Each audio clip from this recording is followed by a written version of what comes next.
Hello everyone, and welcome to the first video in a series that takes an in-depth look at the character development of Sora, the main protagonist of the Kingdom Hearts series.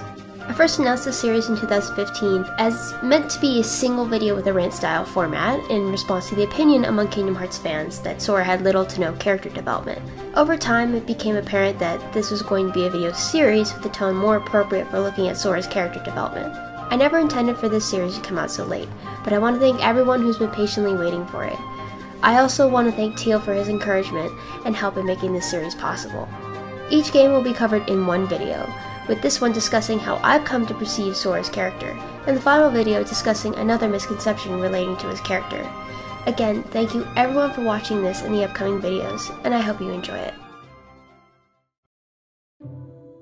I started playing Kingdom Hearts in 2009. I just turned 13, and for many, teenage years aren't always fun. Kingdom Hearts, I can say for certain, changed my life.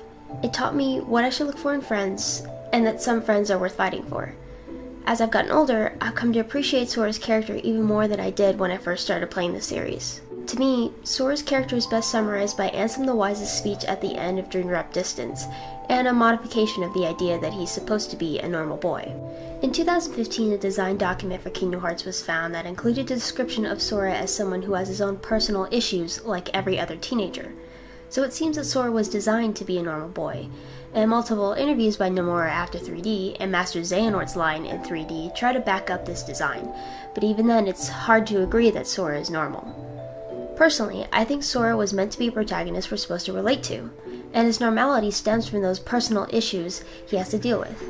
And those issues include the challenges that come from being given new responsibilities or from being away from home, problems with friends, with one's purpose in life, identity, dealing with failure, and being okay with oneself. Take away the Disney and Final Fantasy extremeness, and these are regular problems that we all deal with. This allows for Sora not only to relate to the audience, but to every character in this series and make a connection with them. Sora's willingness to help people, to open his heart and listen, put him in the path of those in need and connected him to almost every Keyblade wielder in the series. And when you think about it, that's a power we all have.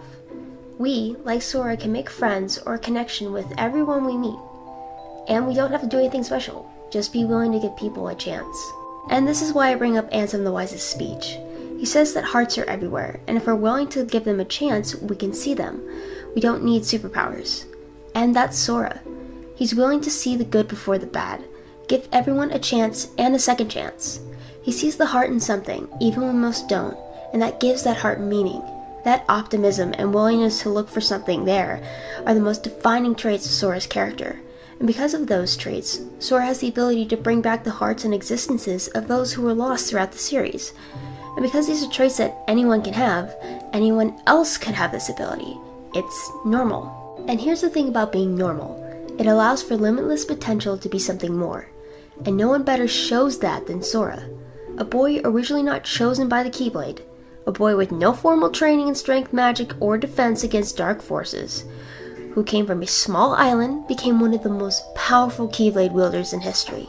He saved the worlds multiple times, stopped two of Xehanort's plans that took years to come to fruition, became a Heartless and regained his human form without destroying his nobody, and opened the door to light. And as the final battle with Xehanort draws near, Sora has been described as the light's best chance at stopping him. All he has to do is follow his heart, be himself, and we, like Sora, can make ourselves more than what we are now.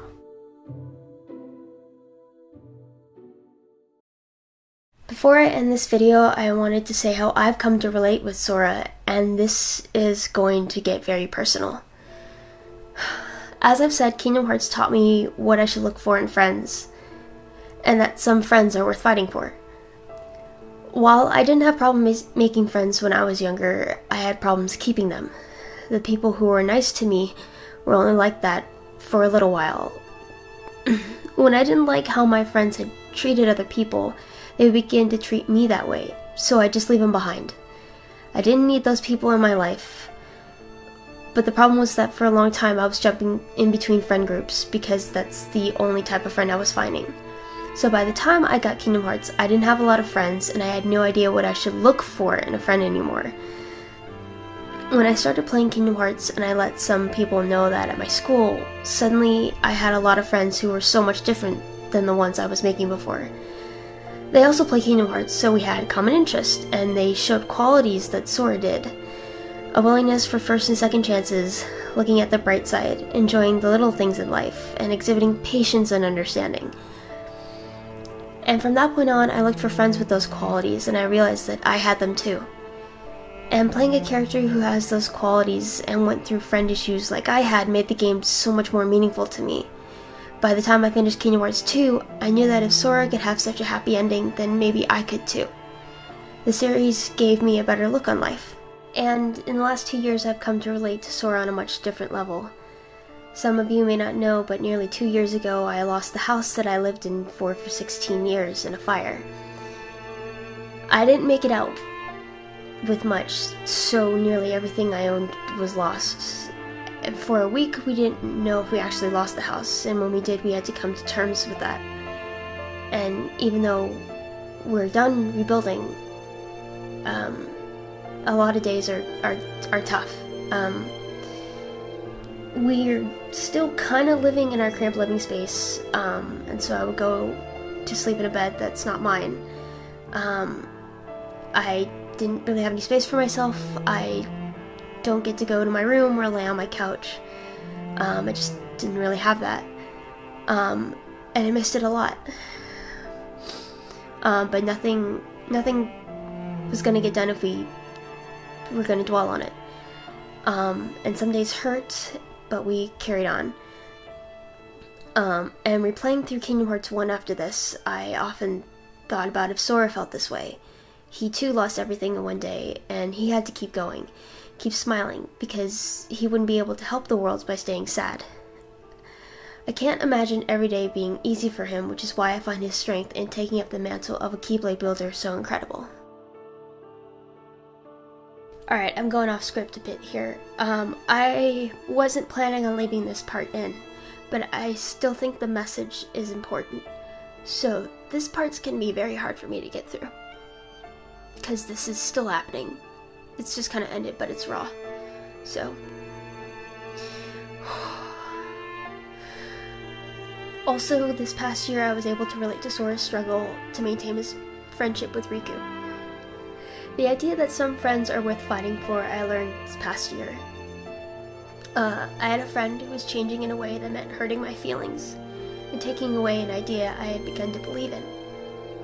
It was devastating and I couldn't do anything about it. But I decided not to be bitter. I did not want to hate my friend because I felt that our friendship was worth fighting for.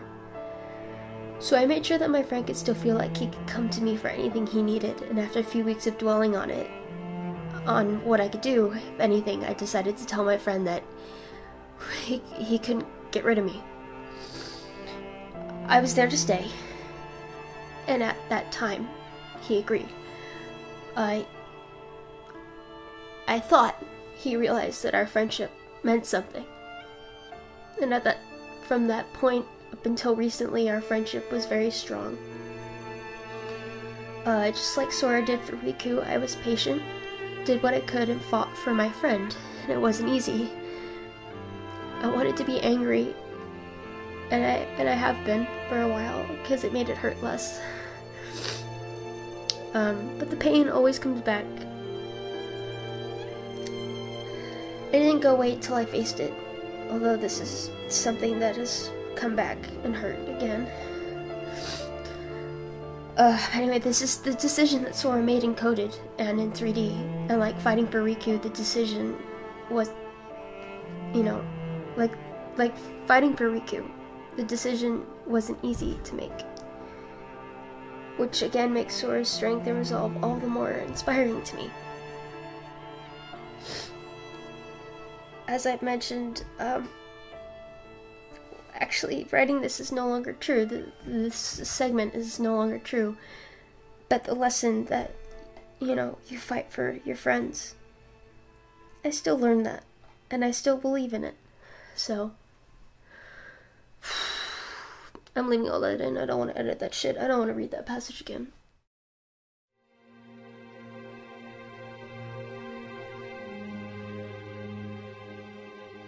Sora means a lot to me.